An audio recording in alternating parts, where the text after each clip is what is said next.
오늘부터 6월 말까지 8주 동안 잠언을 묵상하겠습니다. 오늘은 잠언서 첫 시간이니까 잠언에 대한 소개를 좀 드리도록 하겠습니다. 잠언이라는 성경은 많은 분들이 좋아하는 성경인데요. 특별히 잠언이라는 말이 무슨 뜻인지 아는 분 많지 않아요. 잠언이 무슨 내용일까요? 잠언 1장 1절에는 다윗의 아들 이스라엘 왕 솔로몬의 잠언이라 이렇게 시작하는데, 원문으로 보면 잠언이라는 단어가 첫 단어입니다. 마샬이라고 하는데요.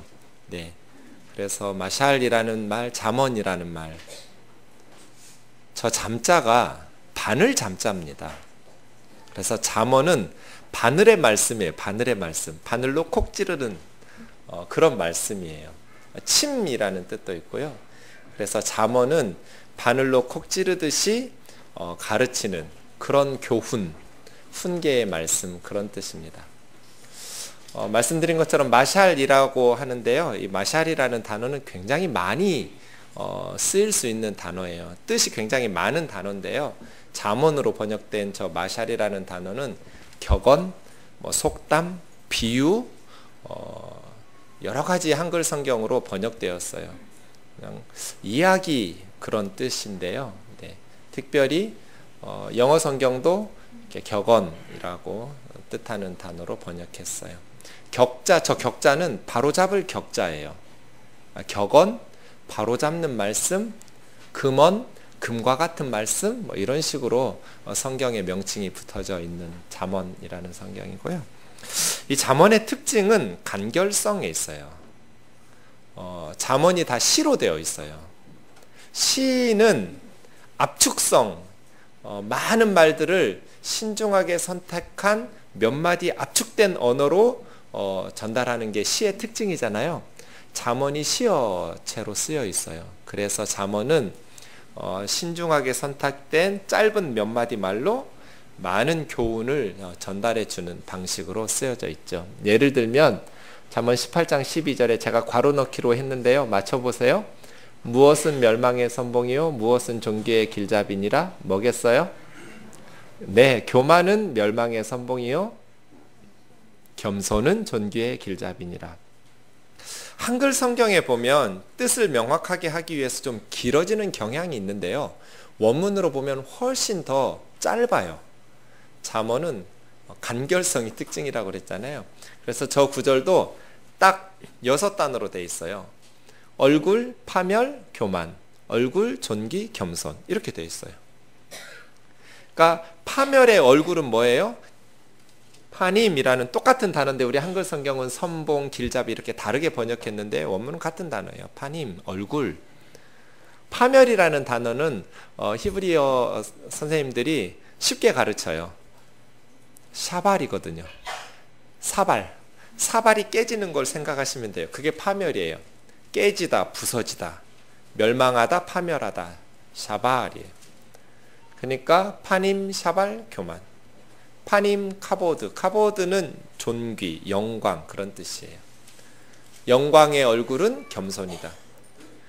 그러니까 파멸, 샤발의 얼굴은 어떻게 생겼어요? 교만이에요. 그 다음 존귀와 영광의 얼굴은 어떻게 생겼어요? 겸손이에요. 그러니까 교만하면 파멸하고 겸손하면 존귀하게 된다, 그런 뜻인데요. 잠언은 이렇게 간결하게 짧은 몇 마디 단어를 선택해서 매우 중요한 바늘처럼 콕 찔러가지고 우리의 삶을 훈계하는 말씀이 잠언이죠. 잠언의 저자를 여러분 솔로몬으로 알고 있는데요. 그래서 솔로몬의 잠언이라고 알고 계실 텐데 좀 더 자세히 보면 좀 복잡해요. 잠언의 제목, 표제어로 나오는 것이 7군데 정도 있는데요. 저 중에서 1장 1절, 10장 1절, 그 다음 25장 1절에서는 솔로몬의 잠언이라고 나와요. 1장 1절에 솔로몬의 잠언이라 하니까 우리가 잠언 전체가 솔로몬이 쓴 것 같은데 사실 그렇지 않아요. 솔로몬의 잠언이라고 나오는 곳은 저 세 곳이에요. 그 중에 22장 17절, 24장 13절은 지혜자의 잠언이라고 나와요. 지혜로운 자들의 잠언, 이런 표현이 있고요. 물론 단수로도 쓰였고 복수로도 쓰였는데요. 앞에서 22장 17절은 지혜자의 잠언, 24장 13절은 지혜자들의 잠언 이렇게 나와 있는데 그 지혜자가 솔로몬인지 아니면 또 다른 사람들인지 모르겠어요. 25장 1절에는 중요한 말이 나오는데요. 이것도 솔로몬의 잠언이요 유다왕 히스기야의 신하들이 편집한 것이니라 이런 표현이 나와요. 그러니까 솔로몬이 지었던 잠언을 히스기야의 신하들이 편집했던 내용들도 나오고요. 그에 비해서 30장 1절에는 아굴의 잠언이라고도 나오고 아굴이 누군지 31장에 르무엘 왕이 누군지 학자들이 많이 토론하고 논쟁하는데 정확하게 속 시원하게 하나로 결정지을 수 있는 이론은 없어요. 논쟁 중이에요. 누군지 잘 모르겠어요. 어쨌든 솔로몬의 잠언이라는 말도 있지만 지혜자들의 잠언이라는 말도 있고 아굴의 잠언이라고 하기도 하고 르무엘 왕의 잠언이라고 말하는 부분도 있어요. 이렇게 잠언의 저자를 따져보면 꽤 복잡한데요. 솔로몬의 잠언이라고 해도 이것이 반드시 솔로몬이 지었다는 뜻은 아니에요. 시편에 보면 다윗의 시 이런 표현이 있는데 다윗이 다 만든 시편이 아니에요. 솔로몬의 잠언도 마찬가지예요. 이 르실로모라는 말은 솔로몬이 직접 지을 수도 있지만 솔로몬이 적극적으로 후원해서 만든 그런 의미도 있고요. 솔로몬 왕에게 헌정된, 바쳐진 그런 뜻도 있어요. 그래서 솔로몬의 잠언이라는 표현도 솔로몬이 다 지었다기보다는 솔로몬의 이름으로 편집된 솔로몬 왕에게 바쳐진 그런 것들이라고 할 수 있어요. 그래서 대부분의 잠언이 솔로몬이 지었거나 솔로몬이 적극적으로 후원했거나 솔로몬의 이름으로 헌정되었기 때문에 솔로몬의 잠언이라고 불리는 게 합당한 이름인데요. 누가 지었는지 정확히 하나하나가 저자가 누구인지는 알 수 없어요. 우리가 분명히 아는 것은 인간 저자가 누구든지 그 사람들을 통해서 이 잠언의 말씀을 하나님의 말씀으로 우리에게 주신 하나님이 잠언의 진짜 숨은 저자, 진짜 원 저자라는 거예요. 하나님의 말씀으로 우리가 사람들을 통해서 우리에게 주신 바늘 말씀 콕 찔러서 우리에게 훈계하는 말씀 잠언을 묵상하게 된 것이죠. 그럼 잠언의 기록 연대는요. 솔로몬이 주전 970년에서 931년 동안 40년 나라를 다스린 사람이거든요. 예수님 태어나기 1000년 전 사람이에요. 그러니까 주전 10세기 경부터 지어지기 시작해서 히스기야의 신하들이 편집했다고 그랬잖아요. 히스기야는 주전 728년에서 687년까지 통치했거든요. 그러니까 주전 7세기, 8세기 사람이에요. 그래서 이때 편집되었고 그 다음 하나의 책, 하나의 성경으로 완성된 것은 주전 2세기경으로 여러 가지 연구 결과가 드러나고 있어요. 잠언의 구조를 보시면 한 7가지로 나눌 수 있어요. 우선 잠언은 1장에서 9장까지 그 다음에 10장부터 22장까지 내용이 전혀 달라요. 그러니까 1장에서 9장까지는 문단이 있어요. 한 단락이 나누어져요. 그런데 10장에서부터 22장까지는 문단으로 어떻게 나누기가 어려워요. 전혀 다른 내용들이 앞뒤 구절로 막 나와 있어요. 그래서 10장 1절에 솔로몬의 잠언이라는 제목 표제어가 나오듯이 1장부터 9장까지가 첫 번째 솔로몬의 잠언, 10장부터 22장까지가 두 번째 솔로몬의 잠언. 그 다음에 말씀드린 것처럼 지혜자의 잠언이라는 말이 22장 17절에 나오는데 22장 22절까지, 그 다음에 지혜자들의 잠언이라는 말이 24장 23절에 나오는데 이게 네 번째 부분이고요. 말씀드린 것처럼 25장부터 29장까지는 히스기야의 신하들이 편집했던 솔로몬의 잠언, 그 다음 30장은 아굴의 잠언, 31장은 르무엘 왕의 잠언, 특별히 31장 10절에서부터 마지막 31절까지는 현숙한 아내에 대한, 이상적인 아내가 어떤 여인인가에 대해서 말하는 부분이 나와 있어요. 이렇게 잠언은 언뜻 보면 이렇게 똑같은 비슷한 내용인 것 같지만 저자들도 여러 명이고요. 또 여러 가지 문단으로 나눌 수도 있는 그런 성경이에요. 여러분 잠언 하면 어떤 단어가 생각나세요? 잠언의 주제가 뭘까요? 지혜예요, 지혜. 잠언의 주제와 관련해서 17장 12절을 한번 같이 읽어볼까요? 시작. 차라리 새끼 빼앗긴 암곰을 만날지언정 미련한 일을 행하는 미련한 자를 만나지. 우리가 인생 살면서 절대로 만나서는 안 되는 애가 죄예요. 새끼 빼앗긴 암곰. 여러분, 새끼를 빼앗긴 엄마 곰을 만나면 우리가 어떻게 되겠어요? 살아날 가능성 제로예요. 절대로 쟤를 만나면 안 돼요. 새끼를 빼앗긴 암곰. 그런데 잠언은 차라리 만나라는 거예요. 원문에 보면 만나라, 암곰, 새끼 빼앗긴 다 한 단어예요. 사람, 아니다, 미련한 자, 미련한 일, 이렇게 돼 있어요. 그러니까 차라리 새끼를 빼앗긴 암곰을 만나라. 절대로 이런 사람은 만나지 마라. 어떤 사람이에요? 어리석은 사람, 미련한 사람. 그래서 잠언의 주제는 지혜롭게 살라는 거예요. 저와 여러분이 절대로 쟤 만나지 마라. 차라리 정준경 목사를 만나서 신앙생활 하느니 새끼를 빼앗긴 암곰을 만나라. 이런 말을 하나님께서 하신다면 어떻게 되겠어요? 그런데 어리석은 사람들은 미련한 사람들을 만나고 그 사람이 훌륭한 줄 알고 속아요. 지혜롭지 못하기 때문이죠.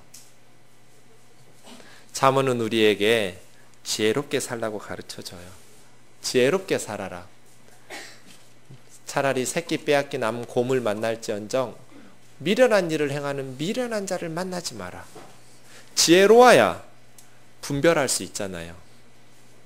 그리고 지혜로워야 그렇게 어리석은 삶을 살지 않을 수 있잖아요. 제가 잠언서를 묵상하면서 꼭 군인들 같다는 생각을 했어요.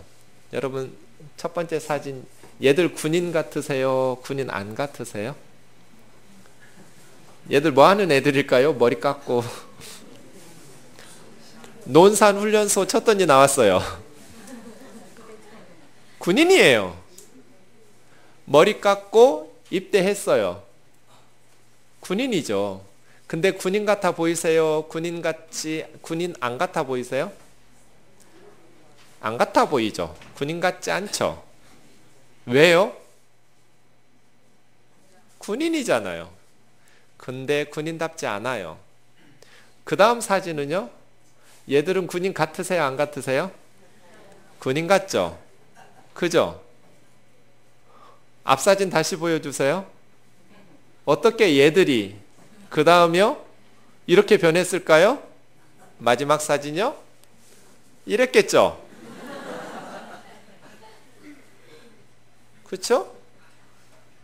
이런 고된 훈련을 받지 않고 좋은 군인다운 군인이 된 사람은 한 사람도 없어요. 잠언이 꼭 이런 것 같아요. 잠언이. 우리가 온 우주를 창조하신 예수님이, 온 우주의 창조자가 우리를 너무너무 사랑하셔서 우리 죄를 대신해서 십자가에 죽으셨다는 것을 깨닫게 되면 정말 이건 너무너무 가슴 아프고 너무너무 황홀한 얘기예요. 어쩌면 이 세상을 창조하신 하나님이 한 줌의 진흙으로 지음받은 사람들을 대신해서 뻘거벗고 십자가에서 죽어요? 이런 종교가 어디가 있어요?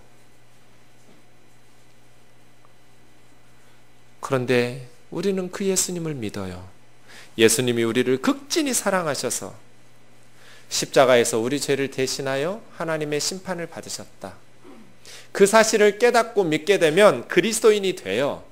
그런데 그렇게 된 그리스도인은 어떤 그리스도인이냐면 논산훈련소에 들어간, 머리는 깎고 입대해서 군인은 군인인데 예수 그리스도 영접하고 주님의 자녀가 되긴 되었는데 그리스도인다운 그리스도인이 아니에요. 아직. 그리스도인다운 그리스도인이 되려면 이렇게 훈련을 받아야 돼요. 만약에 군인이 훈련받는 시간에 게으르게 제대로 훈련받지 않으면 어떤 군인 되겠어요? 실전에 나가면 실패할 거예요. 죽을 거예요. 그리스도인이 하나님의 말씀으로 훈련받아야 될 때, 하나님의 말씀으로 변화되고 성숙해져야 될 때 너무나 고되고 힘든 일이죠. 입에서 단내가 날 거예요. 똑같은 훈련을 계속 반복해야 돼요. 한 번 성공했다고 끝나지 않아요. 계속 반복하면서 군인다운 군인이 되어져 가는 것처럼 두 번째 그림은 얘들은 해병대예요. 해병대. 정말 군인다운 군인이 되기 위해서 고된 훈련을 반복하는 우리 아이들처럼 그리스도인다운 그리스도인이 되기 위해서는 반드시 이런 고된 훈련을 통과해야 돼요. 그런데 어떤 그리스도인이 이렇게 훈련 받을 때 게으르게 훈련 받으면 세상에 나가서 어떻게 되겠어요? 실패할 거예요. 그리고 하나님의 영광을 가리고 예수 믿는 사람이 저런 못된 짓 한다고 손가락질 받을 거예요. 그리스도인이 그리스도인답게 되기 위해서 우리에게 필요한 것은 훈련이에요. 이 훈련에 있어서 반드시 필요한 것이 저는 잠언 같아요. 잠언. 잠언의 말씀으로 그리스도인들이 준비되어야 그리스도인다운 그리스도인이 될 거다.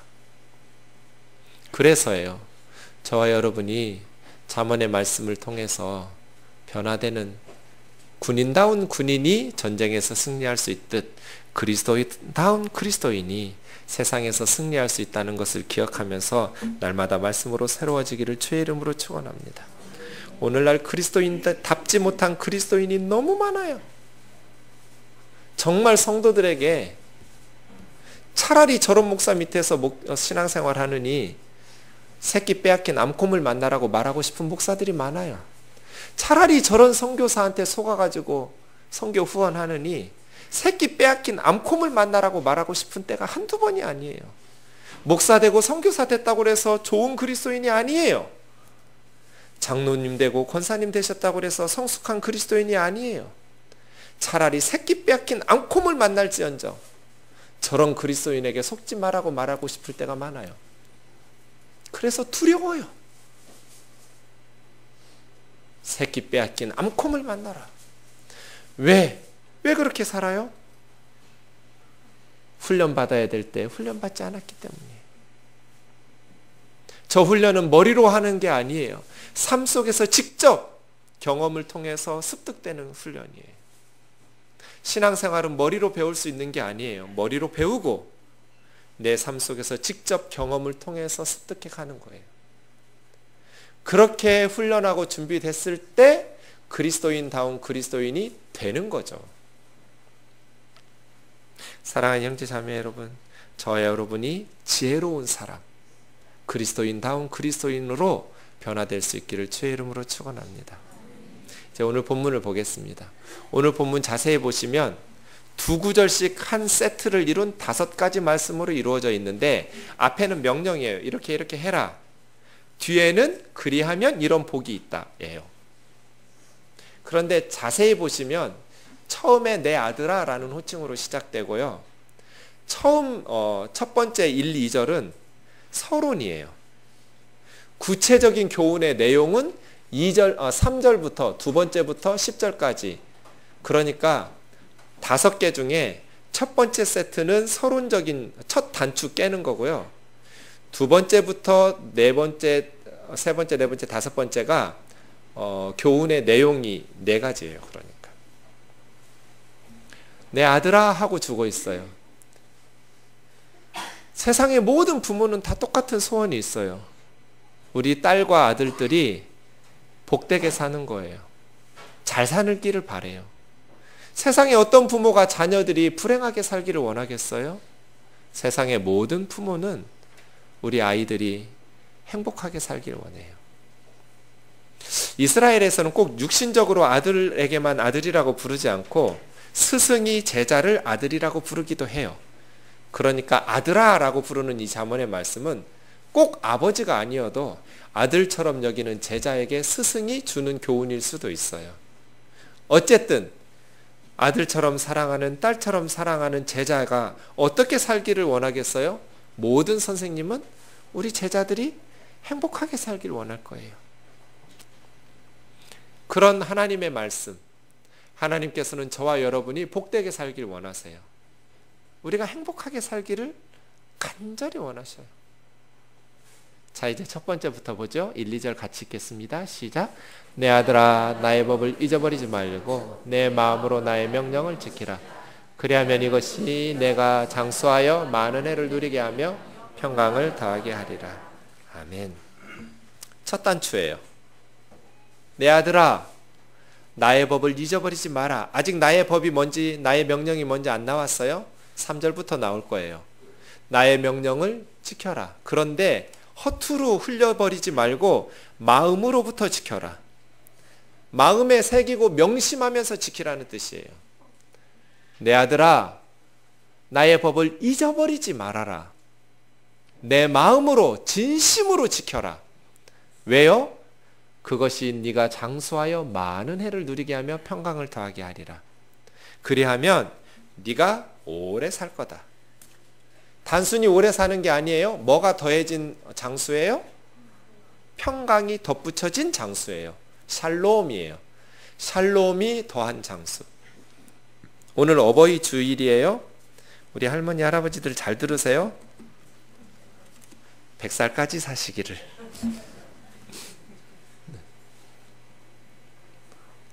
그게 저의 선물이에요. 근데 그냥 100살까지 사시는 게 아니에요. 평강을 더한 100살이에요. 그냥 오래 사는 게 아니고요. 샬롬이 있는 장수예요. 건강하고 기쁨과 행복이 가득한, 그렇게 하나님이 주시는 복을 누리면서 사는 장수예요. 내 아들아, 아비의 법을 잊어버리지 마라. 나의 명령을 마음 다해서 지켜라. 그러면 그 삶이 너를 샬롬, 평강 가운데 오래 살게 해줄 거다. 우리 어머니한테도 100살까지 살라고 그러거든요. 아프고 힘들려면 빨리 천국 가시고, 아프지 말고 건강하게 행복하게 100살까지만 살다 가달라고. 내가 더 욕심은 부리지 않을 테니까 건강하게 100살까지만 살아달라고. 평강 있는 장수, 행복한, 건강한, 기쁨이 넘치는 노년이에요. 그런데 그렇게 살질 못해요. 요즘 나라가 발칵 뒤집어졌어요. 한 기업인이 스스로 목숨을 끊으시면서 자기가 뇌물을 주었다는 8명의 정치인들을 유서로 남겼어요. 그래서 이제 막 본격적으로 일을 시작하시려던 총리가 일을 시작도 못하고 물러났어요. 전 누구를 비판하는 게 아니라, 비판하고 싶지도 않아요. 너무 안타까워요. 안타까워요. 그 높은 지위까지 올라가시기 위해서 얼마나 많은 노력을 했겠어요. 다른 아이들 놀 때 놀지도 않고 공부하고 실력을 쌓으셨을 거잖아요. 국가적인 손실은 말할 것도 없고요. 그 개인과 가족들이 얼마나 고통스럽겠어요. 너무너무 안타까워요. 목회자들도 이런 사람들이 많아요. 큰 일을 하고 있는데 그 부끄러운 죄악들이 드러나서 물러나는 경우들이 많아요. 그러면 저는 안타까워요. 한 목회자가 준비되기 위해서 얼마나 많은 성도들이 기도했겠어요? 또 본인은 얼마나 많이 기도하면서 준비하고 노력하셨겠어요? 그런데 장수하여 많은 해를 누리지 못했어요. 평강 가운데 물러나고 낙마해요. 왜요? 하나님의 법을 잊어버렸기 때문이에요. 허투루 들었기 때문이에요. 하나님의 말씀을 명심하지 않았기 때문이에요. 군인이 훈련받아야 될 때 제대로 훈련받지 못했기 때문이에요. 여러분은 어떠세요? 제발 흘려듣지 마세요. 하나님의 말씀을 잊어버리지 말고 마음을 다해서 하나님의 명령을 지키기 위해서 힘쓰면 그것이 저와 여러분을 평강 있는 오래 삶으로, 오래도록 하나님 주신 사명 감당하면서 보람된 일을 해가면서 오래도록 주님의 일을 감당할 수 있도록 인도할 거예요. 저와 여러분이 그렇게 살기를 주의 이름으로 축원합니다. 자, 이제 본격적인 내용으로 들어갈게요. 3, 4절 읽겠습니다. 첫 번째 거예요. 시작. 인자와 진리가 내게서 떠나지 말게 하고 그것을 내 목에 매며 내 마음판에 새기라. 그리하면 내가 하나님과 사람 앞에서 은총과 귀중히 여김을 받아. 아버지가 아들에게 주는 첫 번째 교훈의 내용, 인자와 진리예요. 그런데 인자와 진리를 어떻게 하라고 말씀하는지 보세요. 절대로 너에게서 떠나지 않게 해라. 내 목에 매서 목걸이처럼 달고 다녀라.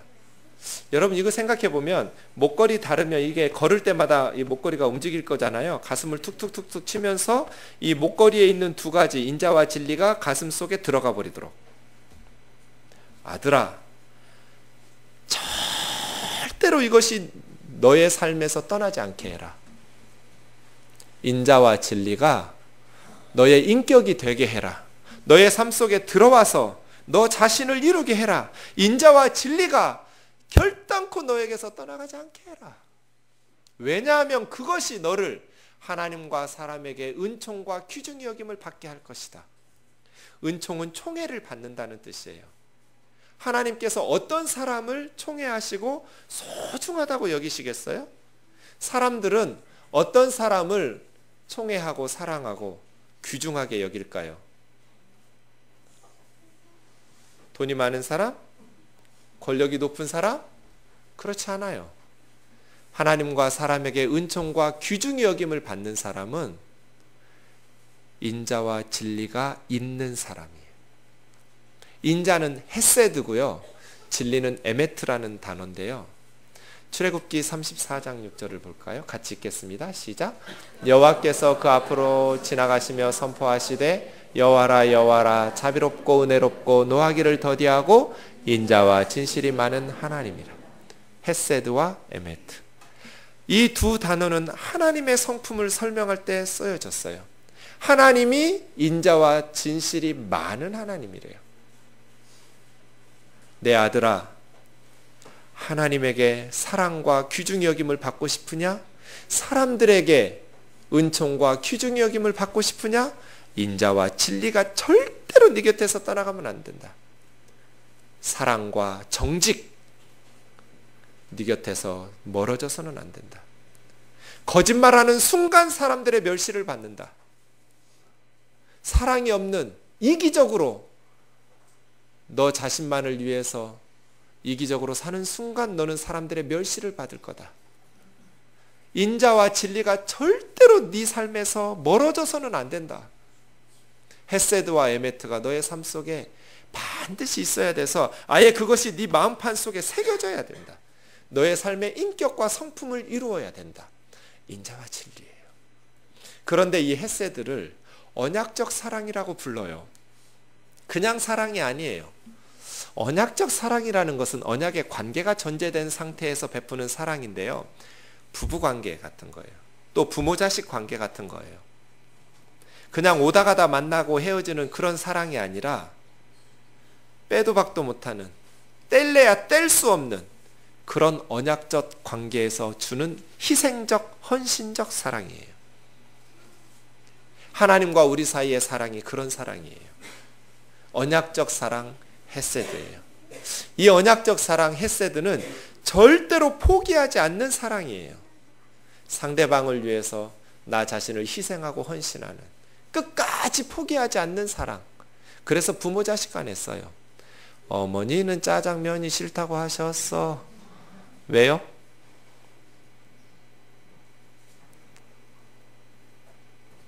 나도 먹고 싶지만 엄마니까 내 딸과 내 아들 입속으로 짜장면 들어가는 게 더 행복한 거예요. 그런 사랑을 헤세드라고 그래요. 사랑하기 때문에 내가 희생하는 거예요. 그리고 끝까지 사랑하는 거예요. 중간에 포기하지 않는 거예요. 부모 자식 같은 거예요. 내 아들아, 네 삶 속에 사랑이 있어야 된다. 의리 있는 사랑이 있어야 된다. 좋을 때 사랑하는 척 하다가 힘들어지면 배반하는 그런 거 말고 한결같은 언약적 사랑. 하나님이 우리를 사랑하시듯 하나님께서 우리를 결코 포기하지 않고 품어주시듯 내 아들아 헤세드를 네 삶 속에서 멀어지지 않게 해라. 에메트 정직과 진실을 네 삶 속에서 멀어지지 않게 해라. 하나님은 거짓말을 못하시는 분이에요. 그런데 하나님을 믿는다는 그리스도인들은 너무나 쉽게 거짓말을 해요. 믿을 수가 없어요. 그러면 하나님과 세상 사람들에게 멸시를 받아요. 사랑하는 형제 자매 여러분, 저와 여러분의 삶 가운데 헤세드와 에메트, 인자와 진리가 우리의 인격이 되고 성품이 되고 우리 삶이 되기를 주의 이름으로 축원합니다. 요한계시록 2장 2절에서 3절을 보세요. 에베소 교회 얘기인데 예수님께서 에베소 교회를 얼마나 칭찬하시는지 보세요. 에베소 교회는 두 가지 면에서 칭찬받았어요. 예수 그리스도의 이름을 위해서 게으르지 않았어요. 참고 인내하면서 수고하고 봉사했어요.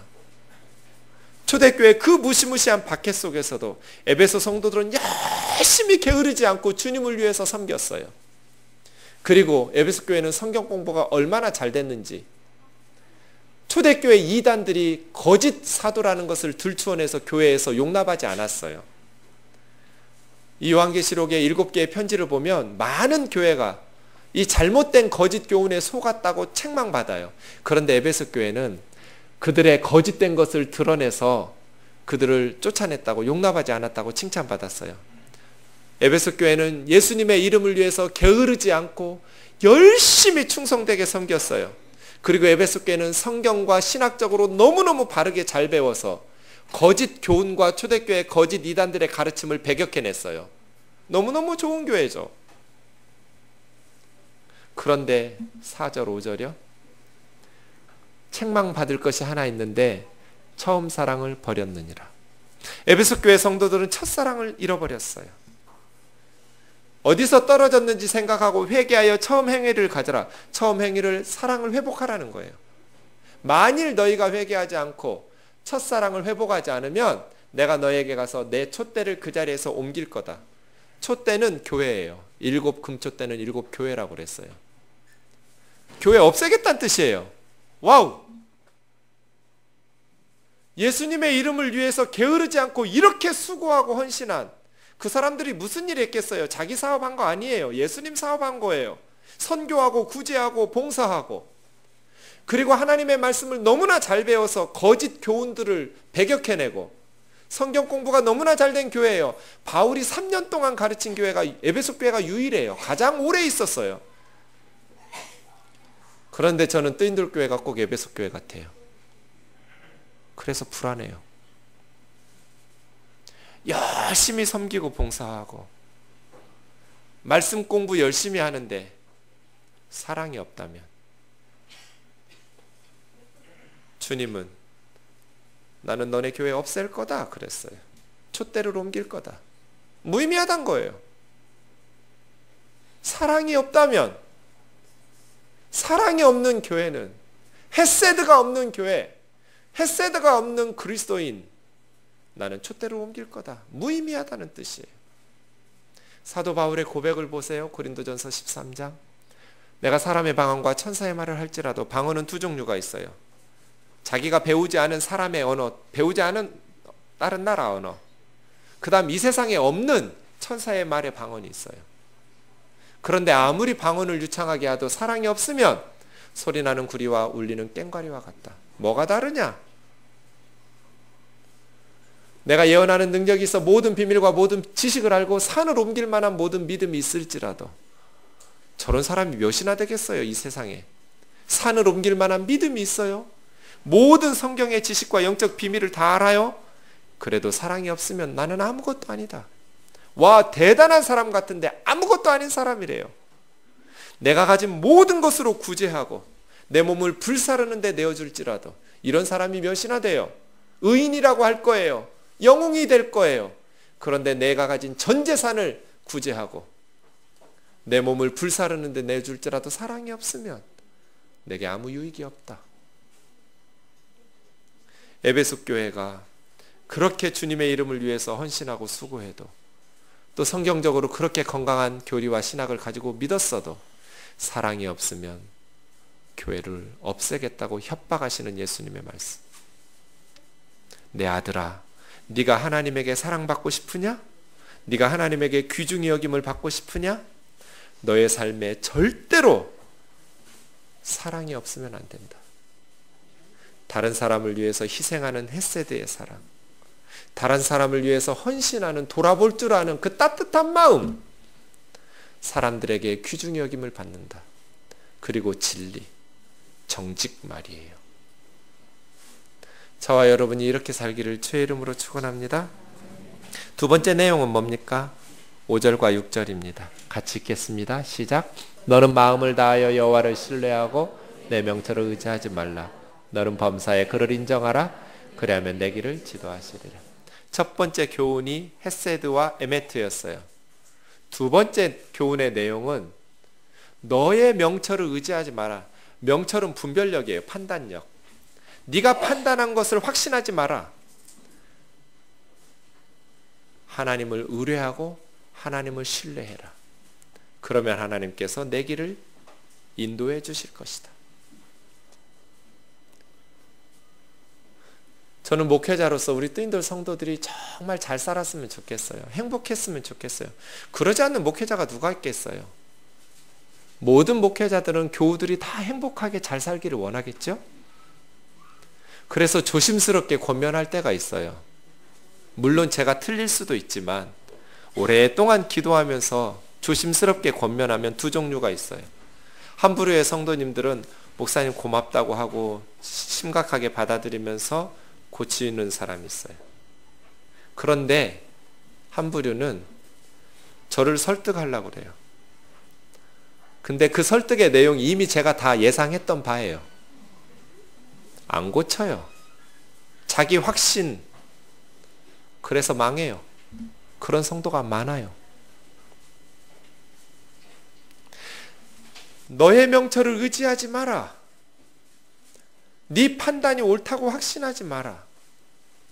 그런데 너무나 많은 그리스도인들이 자기 판단을 신뢰해요. 제가 볼 때는 일부분만 본 거거든요. 우리 모두는 다 일부분만 봐요. 보지 못하는 부분들이 있어요. 그런데 자기가 본 게 전부인 줄 알아요. 그래서 확신해버려요. 그리고 비판하고 판단하고 정죄하는데 결국은 틀릴 때가 너무 많아요. 하나님께서 우리를 인도하시기를 원하셔요. 우리가 행복하게 살기를 원하세요. 그런데 하나님께서 인도해 줄 수가 없어요. 왜요? 하나님 말 안 들으니까. 하나님을 신뢰하지 않아요. 하나님을 의지하지 않아요. 자기 판단을 믿어요. 자기 명철을 신뢰해요. 자기 경험, 자기 지식, 자기가 가지고 있는 생각과 판단을 믿고 그대로만 살아서 하나님의 말씀에 귀 기울이지 않아요. 어떻게 하나님께서 인도하시겠어요?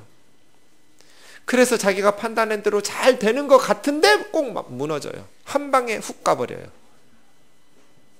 하나님께서 인도하시는 사람은 어려운데 하나님께서 위험한 길 피하면서 다 분별하시면서 우리를 지혜롭게 인도하시니까 하나님을 신뢰하는 사람, 하나님을 범사에 인정하는 사람은 망할 것 같은데 안 망해요. 지뢰들을 다 피해가요.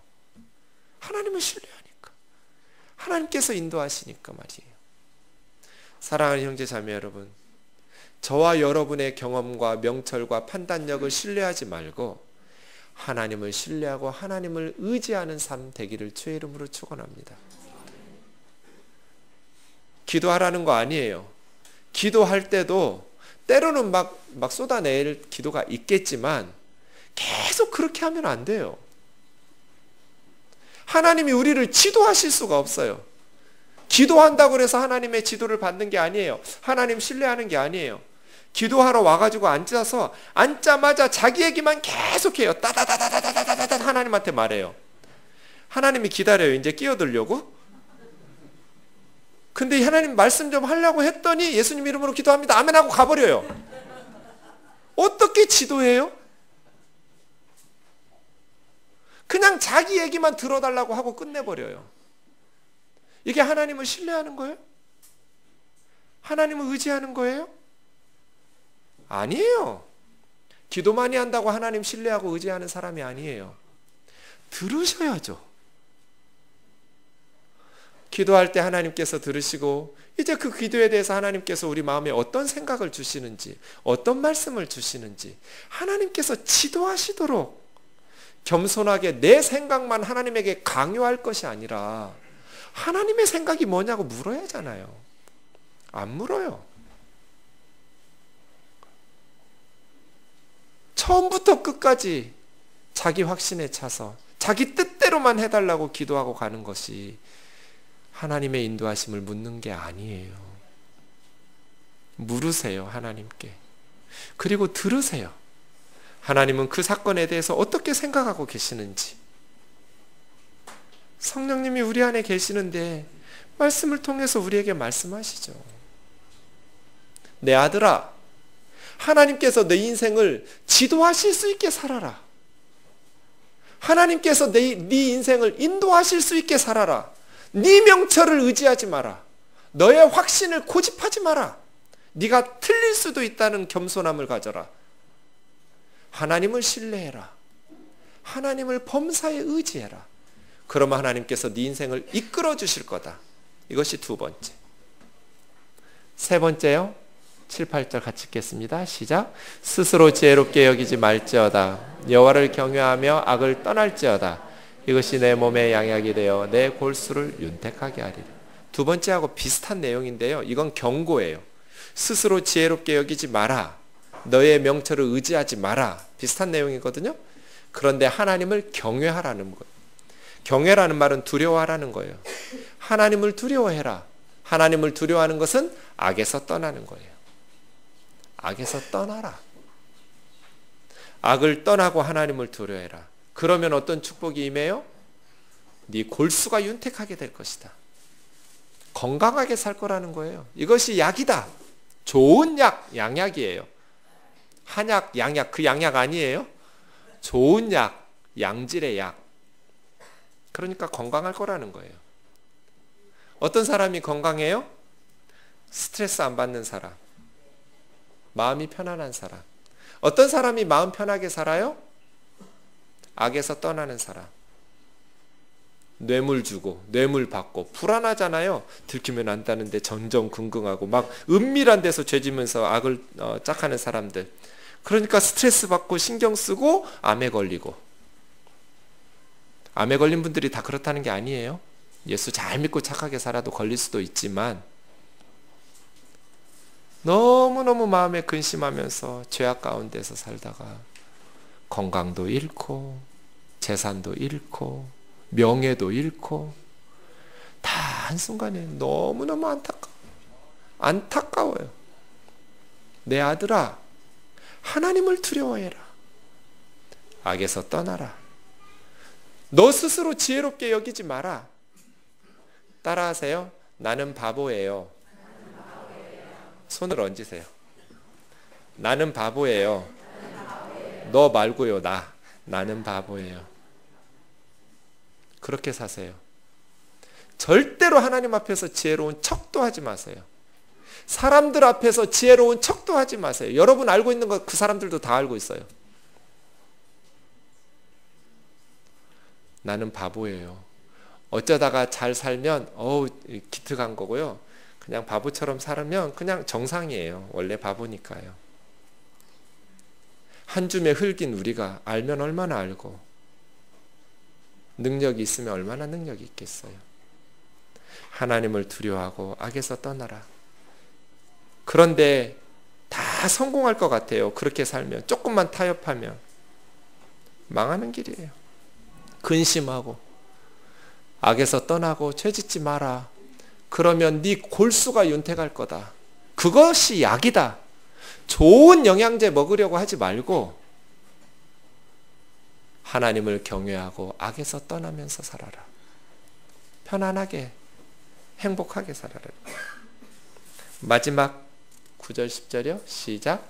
내 재물과 내 소산물의 처음 익은 열매로 여호와를 공경하라. 그리하면 내 창고가 가득히 차고 내 포도즙 틀에 새 포도즙이 넘. 재물과 소산물의 처음 익은 열매는 가장 소중한 것. 그렇죠? 가장 값진 것으로 하나님을 공경해라. 이 공경이라는 단어가 두 군데 쓰여요. 하나는 하나님을 공경하라고 할 때 쓰이고요. 하나는 10계명의 5계명에 나와요. 내 부모를 공경하라. 똑같은 단어예요, 원문에. 우리가 공경해야 될 대상은 하나님과 부모님이에요. 부모를 공경해라. 10계명에는 부모를 공경해라 이 말만 나와 있지만 여기서 하나님을 공경하라 할 때는 재물이 나와요. 그런데 처음 익은 것으로 하나님을 공경하라고 그랬어요. 우리의 가장 소중한 것은 누가 누려야 돼요? 하나님이 누리셔야 돼요. 가장 좋은 것은 우리가 누리는 게 아니에요. 하나님께서 누리는 거죠. 아멘이죠? 그런데 어떻게 하나님께 누리게 할 수 있어요?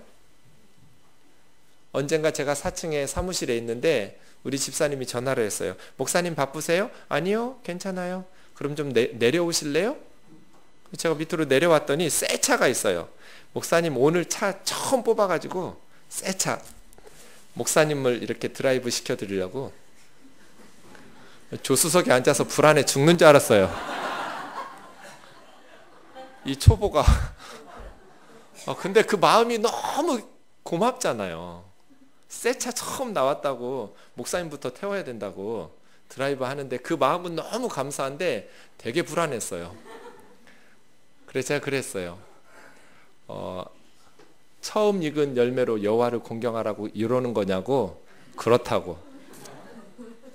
다음부터는 목사를 태우지 말고 예수님을 태우라고. 목사님 어떻게 예수님을 태울 수 있냐고. 마태복음 25장 40절 보라고. 너희 중 지극히 작은 자에게 한 것이 나에게 한 거라고 예수님은 그러지 않았냐고. 그러니까 집사님 주위에 어려운 분을 좋은 것을 예수님한테 한다 생각하고 하라고. 나 태우지 말고 여러분 새 차 사면 딴 사람 태우세요. 처음 익은 열매로 값진 것으로 하나님을 공경해라. 근데 어떻게 공경하냔 말이에요. 목사한테 주면 돼요? 교회에 주면 돼요? 아니요. 너희 중 지극히 작은 자에게 한 것이 나에게 한 거라고 예수님 하신 말씀대로 하면 돼요.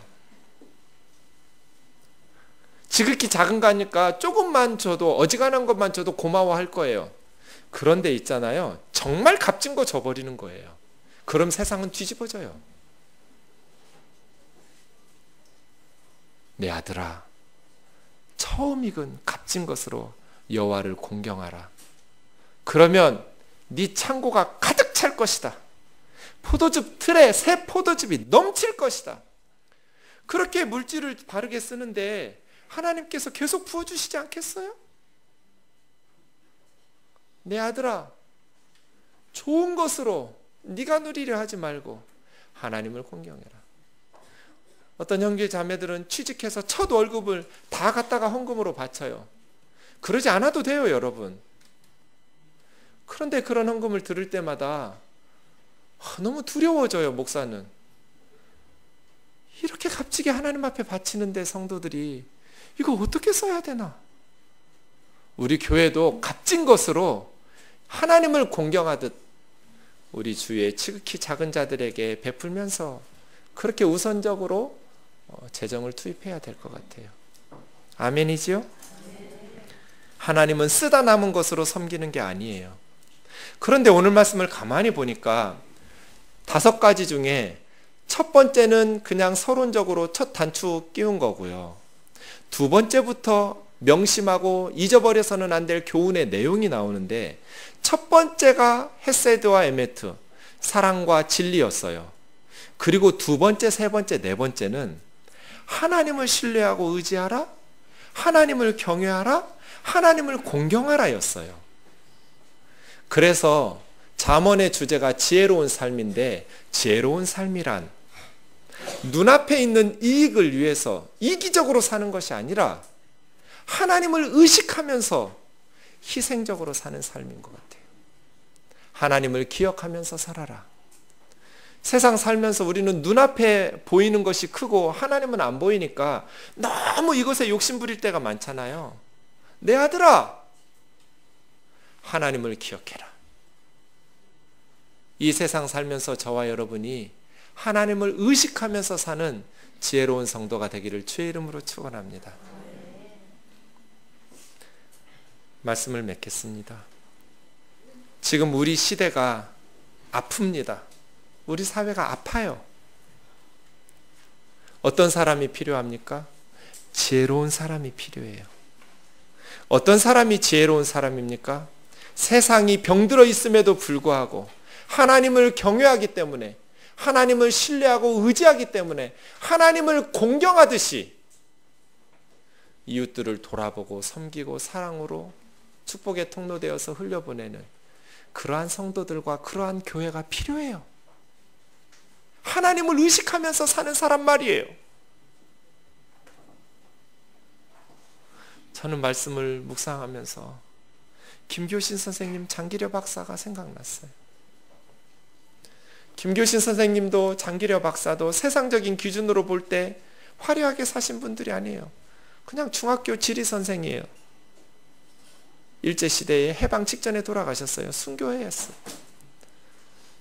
그런데 일본에서 유학을 하고 엘리트 중에 엘리트였지만 나라를 위해서 중학생들을 가르치면서 대학 교수직도 버리고 세상의 높은 직 다 버리고 그렇게 예수님처럼 살았어요.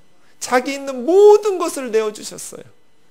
장기려 박사 서울의대 교수였지만 누구보다도 화려하게 살 수 있었지만 병든 환자들을 위해서, 가난한 이웃들을 위해서 병원 옥탑방에서 평생 살면서 자신의 모든 것을 쏟아부었어요. 6.25 전쟁 후에 너무나 가난한데 환자가 병원비가 없어서 죽어가니까 처음으로 지금 한국의 의료보험 제도는 장기려 박사가 시작한 거예요. 청십자운동을 시작했어요. 그래서 환자들을 돕자, 살려내자. 자기 재산을 다 쏟아부어가면서 이 땅에서는 옹색하게 살았어요. 그런데 주님 앞에 갔을 때 그 두 분이 얼마나 칭찬을 받았을까. 이 땅에서 목회하면서도 선교하면서도 너무너무 호화판으로 사는 그런 부끄러운 목회자들도 많은데, 그런 선교사들도 많은데 하나님을 의식하고 하나님을 두려워하고 하나님을 공경하면서 이 좋은 것을 내가 누리지 않고 굶주리고 죽어가는 이웃들을 위해서 나누면서 더불어 함께 하나님의 은혜와 사랑을 베풀면서 하나님에게 소중히 여김받고 은총받고 사람들에게 존경받고 소중히 여김받고 죽은 후에 말이에요. 그런 저와 여러분 되기를 주의 이름으로 축원합니다. 우리 그런 공동체를 만들어 갑시다. 그러한 삶을 살기 위해서 우리 삶 속에서 작은 실천에서부터 비록 설교 한번 듣고 한 번에 변하지는 않겠지만 우리 생각과 우리 삶이 슬로우 체인지 조금씩 더디고 느리더라도 우리가 예수님 닮아가고 말씀으로 훈련돼서 하나님 기뻐하시는 그러한 그리스도인으로 이 땅 가운데 하나님께 영광 돌리는 삶 살기를 주의 이름으로 축원합니다.